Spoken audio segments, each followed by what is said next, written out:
Goedemiddag, good afternoon everybody. So happy that you could all join us. Sorry that you had to wait for a bit. We had a little bit of technical difficulties starting up the stream, but I'm really happy that we are getting it going now.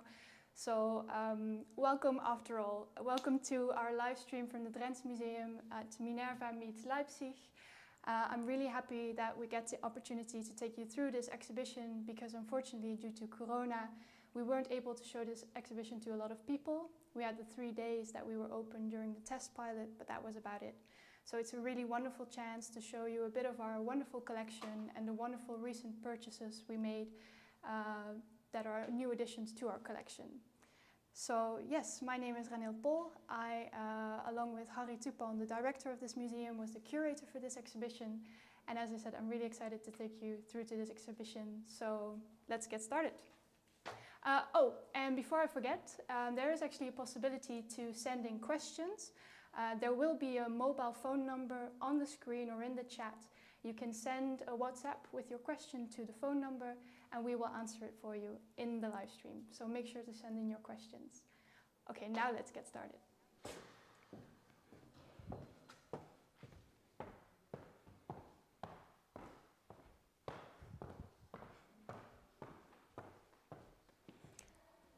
Wow, isn't this an amazing view? We have our wonderful balzaal, our ballroom, and here we have two wonderful, great big works of art. We have Peter Hartwick here, and we have David Schnell.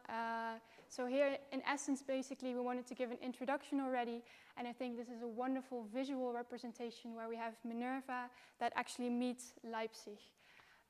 So the reason that we set up this exhibition was actually that we wanted to show a bit more of our own collection. We have been collecting art from the alumni of the Minerva Academy for quite a while now. Actually in 1994 the decision was officially made to start following that art academy, and now since a couple of years we've also decided to start following the Leipziger Schule. And we're really happy and actually want to explain a bit to you why this happened and how it's related to our policy. So the Drents Museum has several collections. We have archaeology, we have history, and we have art. And within art, we also collect contemporary art. And we have a focus on figurative art. And actually, at the Academie Minerva, there was a really wonderful focus on the craft, on traditional techniques. And that is one of the reasons that we started focusing on Academie Minerva and the art produced by its alumni. And as I said, we started from quite a while back, so up until now we actually have quite a broad collection of artworks from the alumni, and we're continuously following them. And in 2009 actually we had an exhibition with wonderful art from Leipzig in our museum, and it was the first time that art from Leipzig was actually ever visible in a museum in the Netherlands. So from that point in time we knew that the Leipziger Schule actually had a kind of similar evolution in a sense as Academie Minerva, where they both had a really big focus on, as I said, craftsmanship, traditional ways of painting, traditional ways of teaching the students at the academy the different techniques. So that's really one of the focus points why we also started focusing on the Leipziger Schule. And I think, well, this is just a wonderful tete-a-tete basically between these two academies, where we have this wonderful blues that are connected, but also the sense of space. And even though this work is obviously a bit more figurative and this is more towards the abstract, both are still very much rooted in figurative art. So hopefully that gives you a bit of an idea. And now I'm going to show you the rest of the exhibition. So let's go to the first room.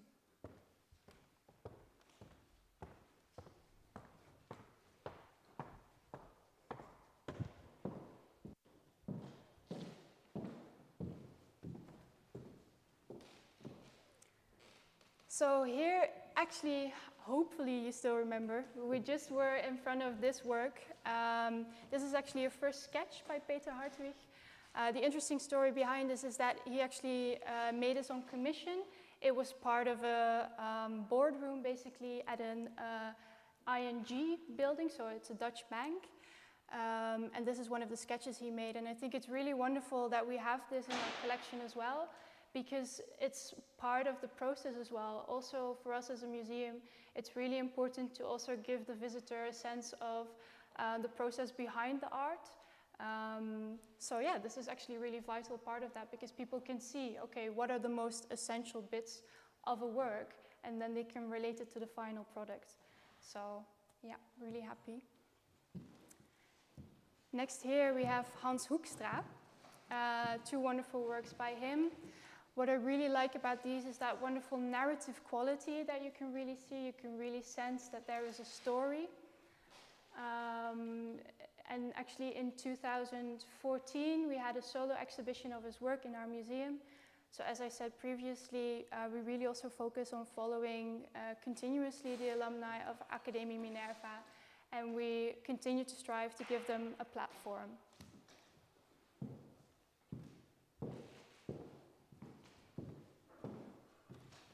Here we have a wonderful work by Mario Tabrak. I mean, come on, who isn't in love with these wonderful, deep, rich colors? And what I really like is, even though it's a still life, there's a lot of tension in it. The way that he's positioned these sweet potatoes and the pear in the middle, they're just at that balance point. So you expect them to tip over at any second. So that really creates a bit more of a dynamic to what otherwise would be quite a static painting. Okay, we're going to move on again. Here we have a wonderful work also by Klaartje Pander.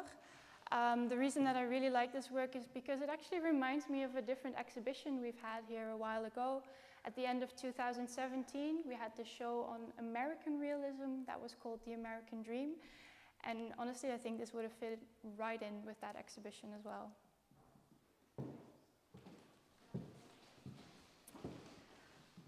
Well, when I said we have recent purchases, I mean really recent.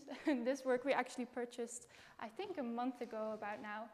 This is a wonderful, tiny little work by Irene Veldman. We also have a different work, two different works in our collection by her, with these wonderful little birds. They're really alive, actually, on the panels. And what I think is really interesting here is that she's painted a self-portrait. Now, again, it's really small, and because of its size, it also looks a bit delicate. Also, the way that she painted herself in this kind of dancerly pose, but then her face is just one big stripe in the middle, which I think is just a wonderful contrast that she put in there. And also, actually, self-portraits are a really big part of our collection. So we have, thanks to a generous gift, we have a really big collection of self-portraits, and we're also continuously looking in that direction as well. So let's go to room number 2.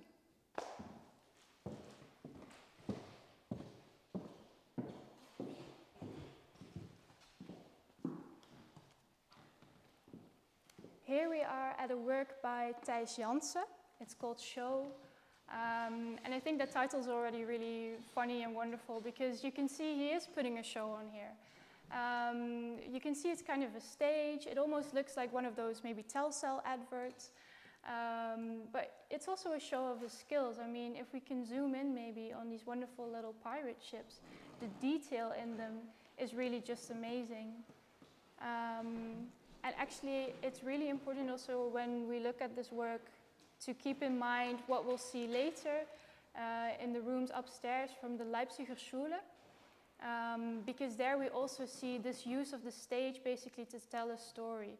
And actually the Bühne, as is also in the exhibition by Matthias Weischer that we have on right now, is a recurrent theme for this exhibition. Okay.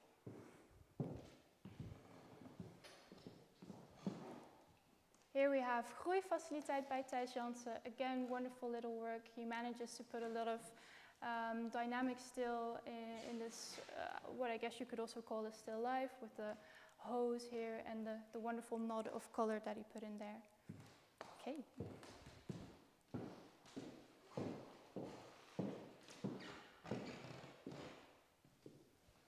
Now here we have 3 little but wonderfully intricate works. They're by Stijn Rietman. Here we have Ongemak, restanten en 2,99. So discomfort remains basically, and 2,99. And I think especially this one I would like to zoom in, because a lot of times we've noticed that people are actually tricked by this work. They think that it's a real bag of shoelaces. And I think what's so wonderful in it as well is the little hole here, that's actually been drilled through the panel. So that adds to that sense of depth, that adds to that sense of trompe-l'œil. But the rest of it is all painted. So even the sticker with the price is all painted, which I think, again, just illustrates how at the Academy Minerva, the alumni really developed their craft, basically, which was definitely something special. Also, if we look at from the 60s onwards, there's been a real focus on art academies, more towards new media art, and I guess you could kind of call this a counter movement. Here we are at Siemens Vikka. Great big emotional work, basically. We see this wonderful big dog coming at us. And actually one of the interesting things about this work is that it's not just oil paint, but it's also graffiti paint, so spuitlack, which I think adds a really different atmosphere to the work as well. You can see the steam coming off the dog's body at the top. It adds a sense of urgency basically to it, and it also adds a very contemporary feel.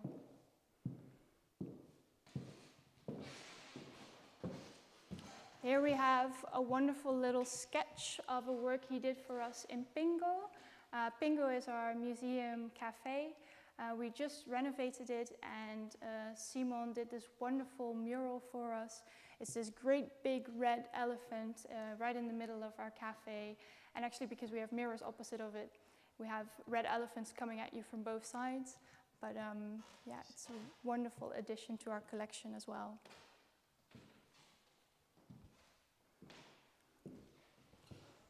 And lastly, here in this room, I just want to point towards this little work by Siemens Vikka, which you can see has this sleeping dog here, and then the bones of the duck he's just devoured. And I think even though there are real bones in this work, it has a really sweet quality to it. Everybody I talk to, they're like, oh, I love that little painting, which is funny for something that could also be quite gruesome. But I mean, if you just look at it, the way that he's worked with that paint, it's so dynamic, it's so fluid. I think it's a really wonderful example of his work. Okay, let's go to the next room.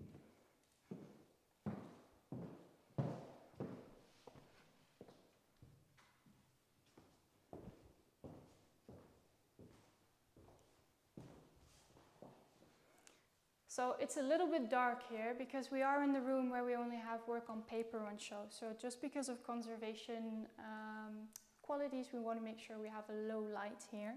So I hope you can see everything all right. Here we're standing in front of a wonderful wood carving by Siemens Vikka.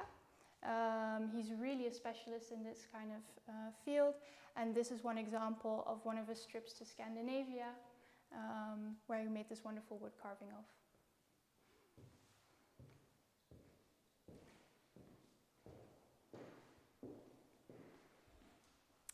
Now here we have two great big drawings by Peter Pander. And actually these are quite special because Peter Pander is more well known for his paintings of people and animals, and that's really usually his focus. And these two he made just after he graduated. He graduated from Minerva in 1987, and these were made in 1989 and 1990. So I think maybe we could also say it's also part of a process of kind of still evolving and discovering what works for him. But I think they show a great deal of emotion in the way that they've been put on the paper, and I think it's they are great additions as well. So here we're moving on to this work by Ali van Altena. Again, this is also work on paper, and it's a shame that you can't really see this on camera probably. So hopefully when we have it on show again, you will all have to come visit our museum so you can see these wonderful works in real life. Because actually he works in 3D here as well. So there are actual layers to the work as well that you can't probably see now. And this work was recently gifted to us, so thank you so much, Ali. We're going to see you later on in the live stream. And this work was actually also on show in an exhibition at the Stedelijk Museum Amsterdam in 1991, so it also has a wonderful history to it as well.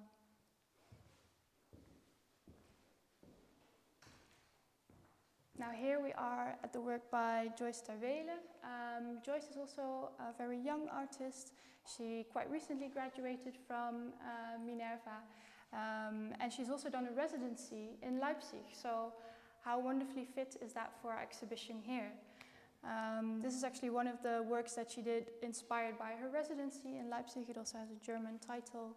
And I think it's a wonderful a combination of painting and also the collage with the pieces on paper. And yeah, I think it's a wonderful connection between the works that we've already seen.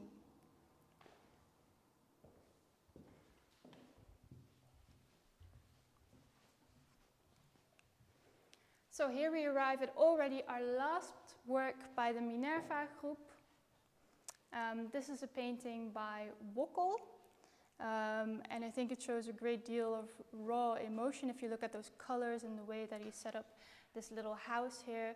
And again, that house is something that we want to remember for when we are upstairs looking at the Leipziger Schule, because that's a motive that we're going to see recurring more often.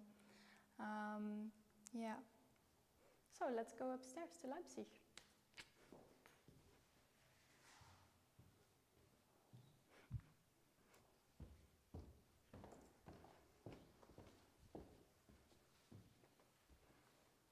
So we're just going upstairs now to our Leipzig rooms.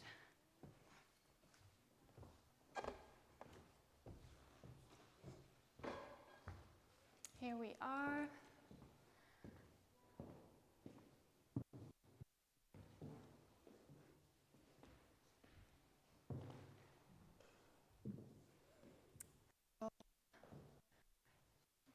Works are mostly very recent purchases because we started collecting our Leipzig art quite recently, and it's actually one of our our earliest purchases. This is a wonderful work by Rosa Lloyd called Substances. We also had a solo exhibition with her a couple of years ago. And I think, again, as I've already been talking downstairs about the honoring of the craft and looking into traditional techniques, this work is actually done with egg tempera, so paint made with egg, which I think in itself, of course, that's been a technique that's been around for many centuries. And also the way that Loy actually employs these kind of vintage, kind of feely storytelling images is just a wonderful show that's connected to the love for tradition as well, basically.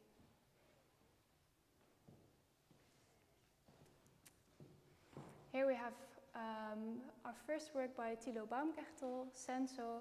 I think his work have a really magical quality to them. Also the way that he works with this pink light and everything, that's reflected in the eye of the rat here as well. And then playing with the dynamics of putting the rat in such a larger format as opposed to the people. I think this is a really great work. But I have to be honest, I actually really love this one even more. So this is a work by Thilo Baumgartel. It's called Ma Fant. And he was actually inspired to do this work by news stories of melting permafrost. So basically the ice caps on the North and South Pole melting. And it's wonderful and gruesome at the same time. Kind of like this painting maybe, because we have these skeletons of woolly mammoths that are being discovered now that the ice is melting, which is actually great for our knowledge of how these animals used to live and everything. But of course it's due to climate crisis, which is a horrible thing, and also we don't know if there are any bacteria located under the ice, and that kind of whole sense of mystery of we don't know what's actually under there, which we can kind of see reflected in the toxic colors that he uses in the painting, and also the mingling basically of the times. We have the prehistoric times that are physically meeting our contemporary times in this work and actually in real life at this moment. Okay. So here we have a smaller work by David Schnell. We already saw him downstairs. He was one, the big blue painting that we saw before.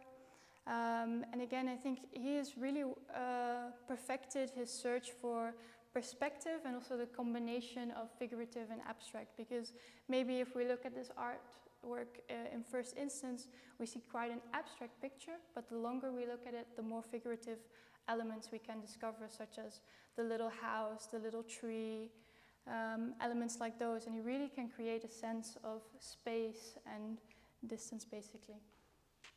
Really play with perspective. So here we have a wonderful sculpture that was actually made especially for us.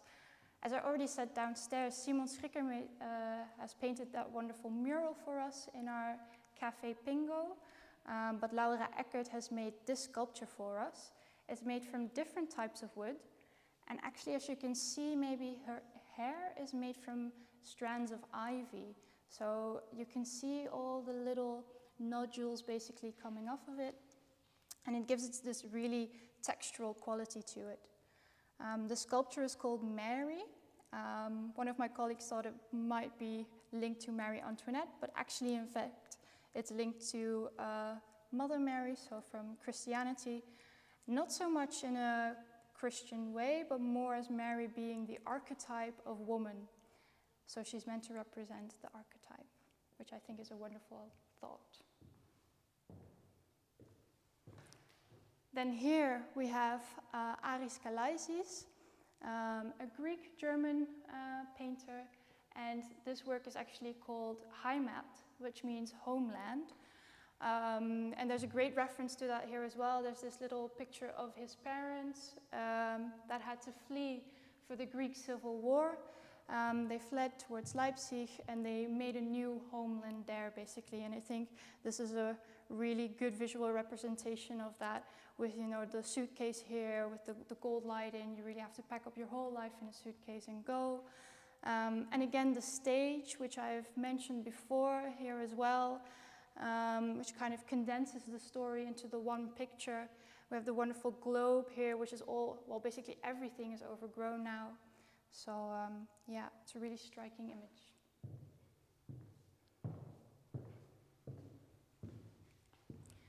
Then here we have a tiny self-portrait by Johannes Hulkhauser. I say tiny because you're going to see in a second the other work that we have by him.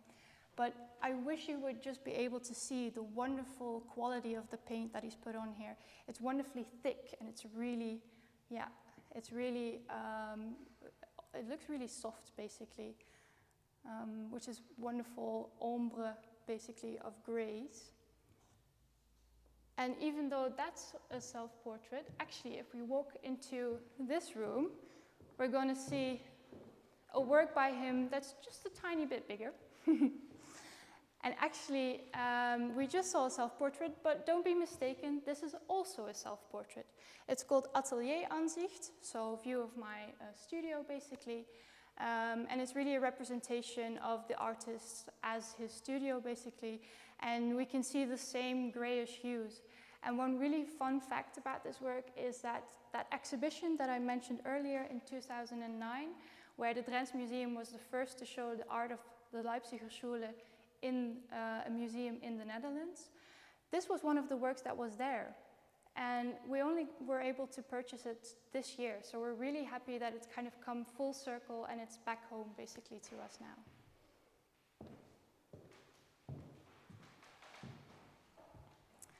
Here we have a sculpture by Ulf Buddha. I'm not going to say too much, but basically it's really wonderful because Ulf is usually a painter, and he paints these little Baroque kind of types of houses in his paintings. But here he's made a sculpture with them, and I think there's a wonderful sense of urgency in the way that they're almost sliding off the ice cap.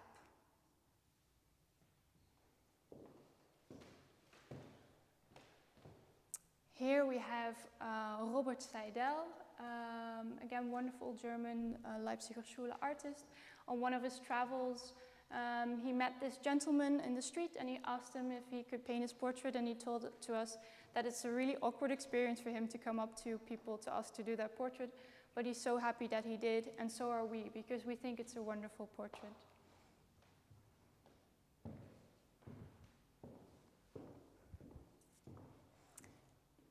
Here we have a small model by Miriam Filker.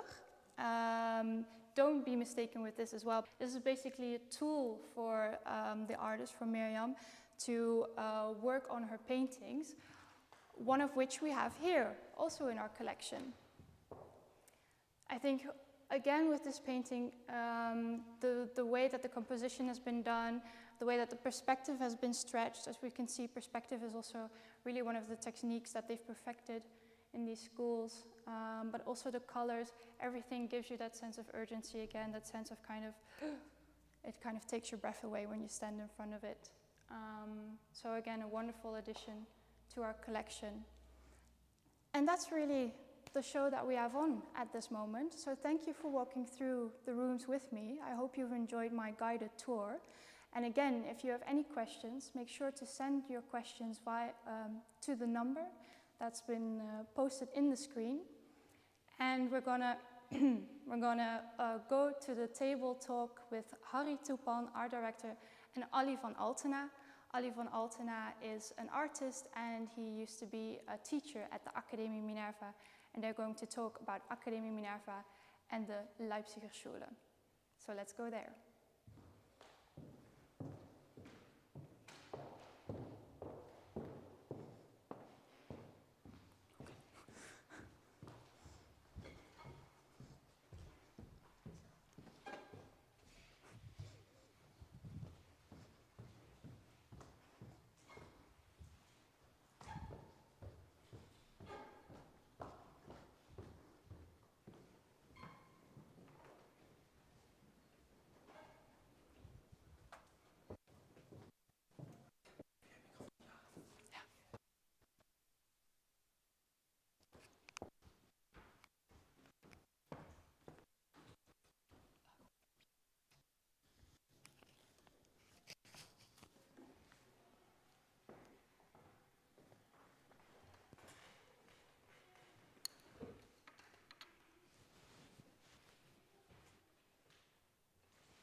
Test, Harry.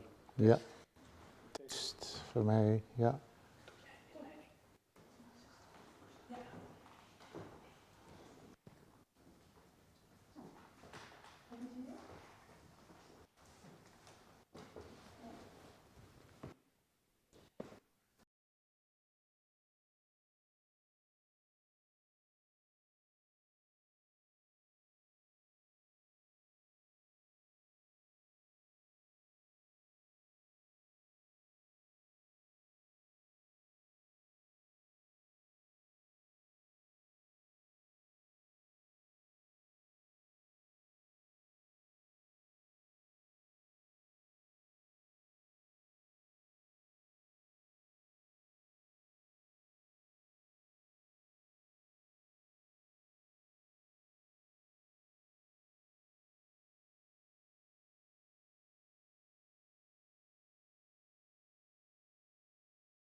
Welcome, Ali van Altena, artist and former professor of Art Academy Minerva in Groningen. What can you tell about your former academy in terms of the figurative arts? Now, I taught for about 30 years on Minerva, and Minerva is a very old academy, over 200 years old, and has a very good history.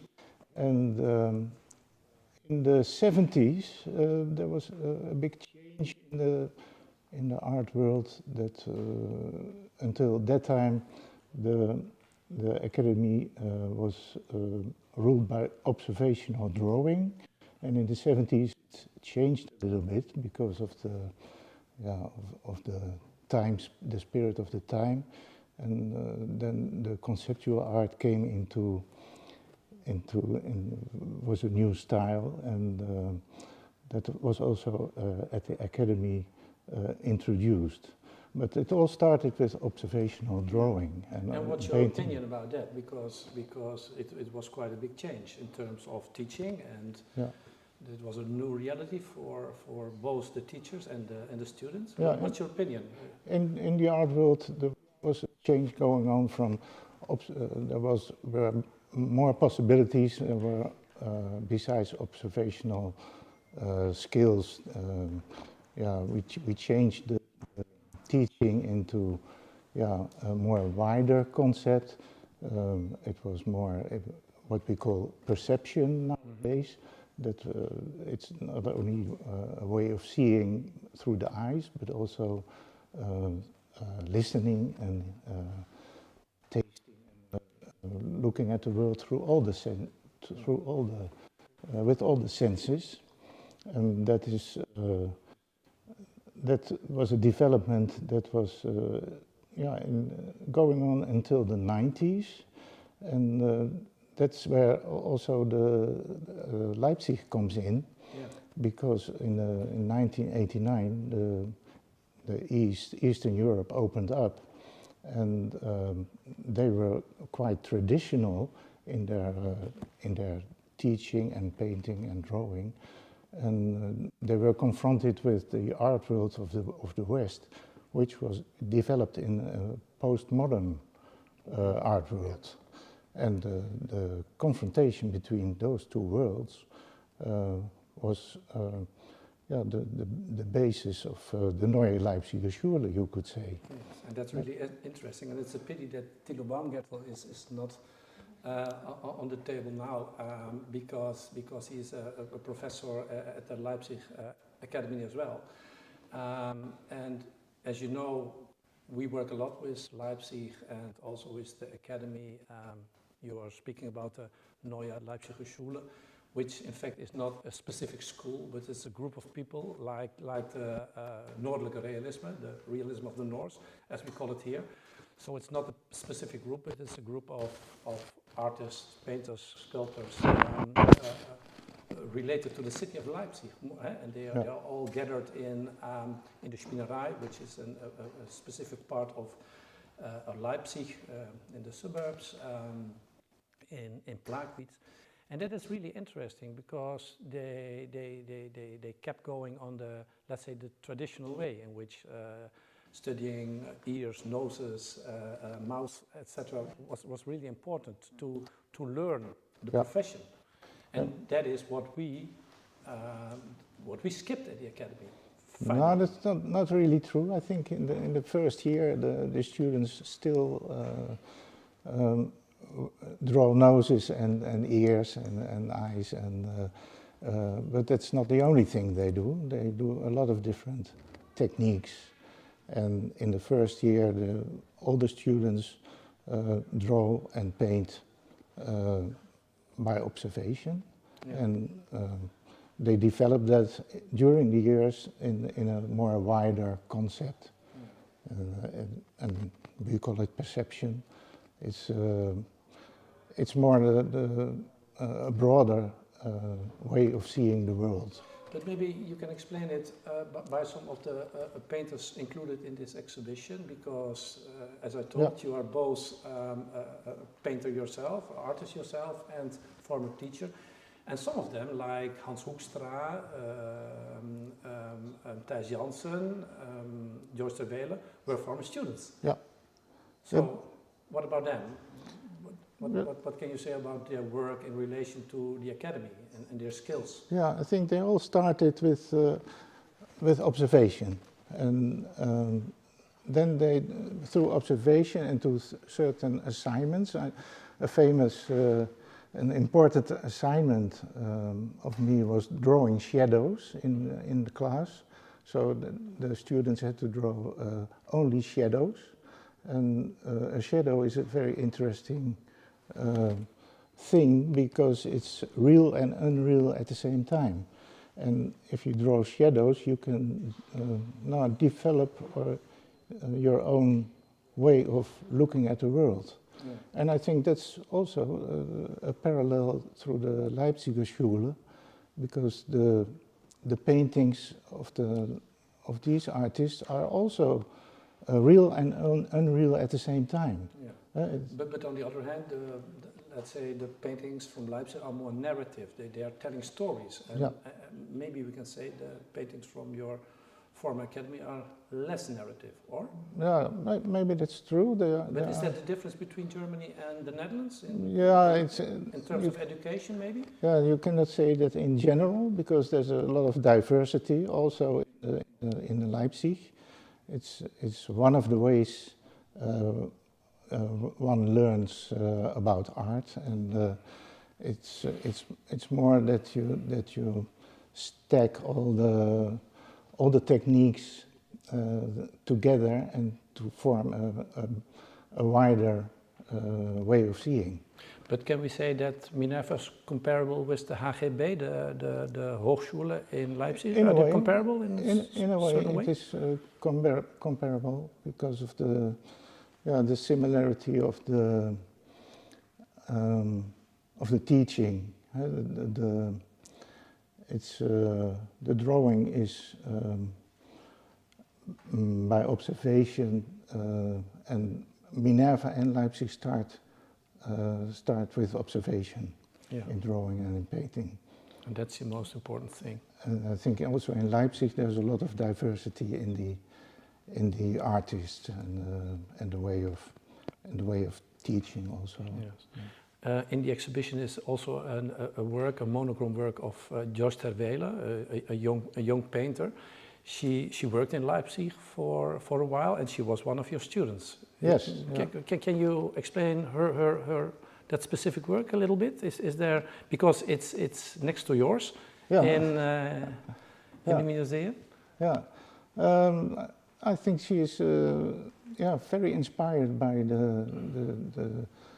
the surroundings of Leipzig, of the industrial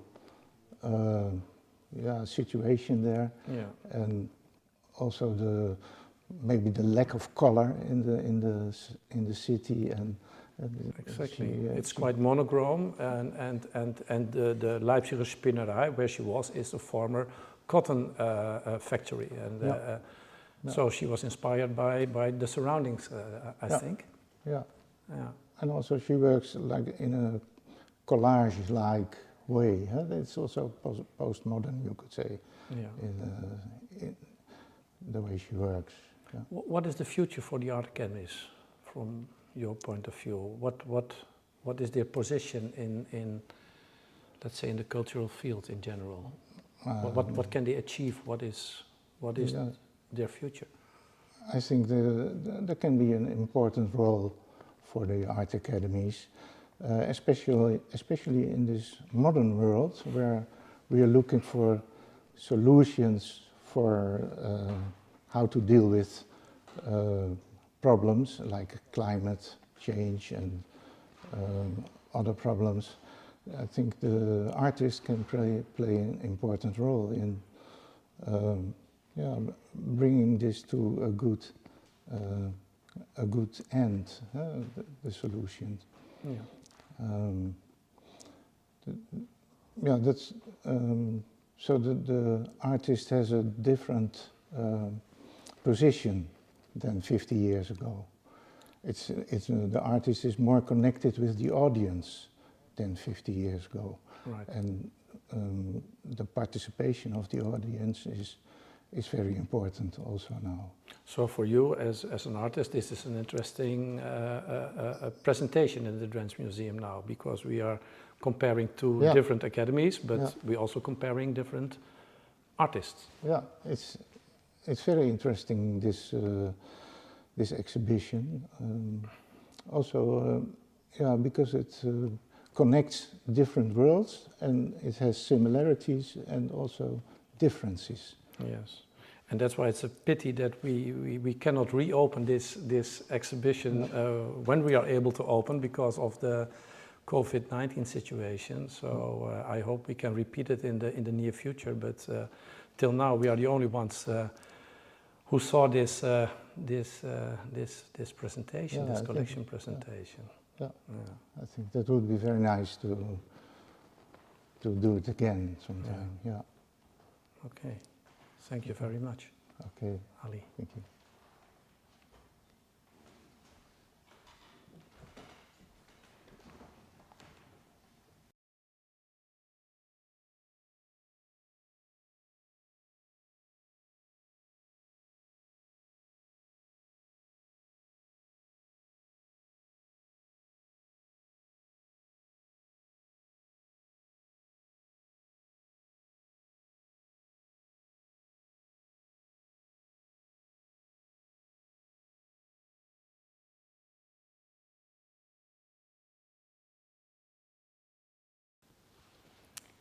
Okay, so thank you both to Ali and Harry for that wonderful talk. I think it was really interesting to listen to, and again, a lot of interesting things mentioned about the two academies, so thank you to you both.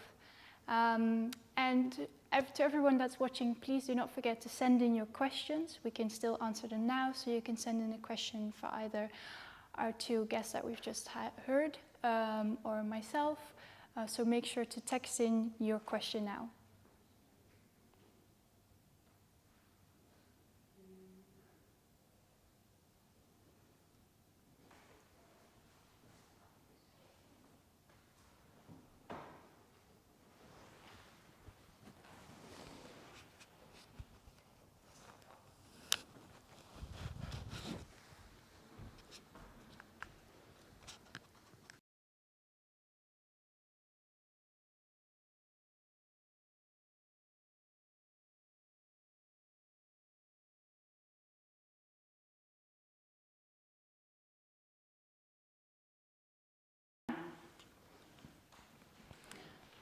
Okay, well, thank you guys all for watching.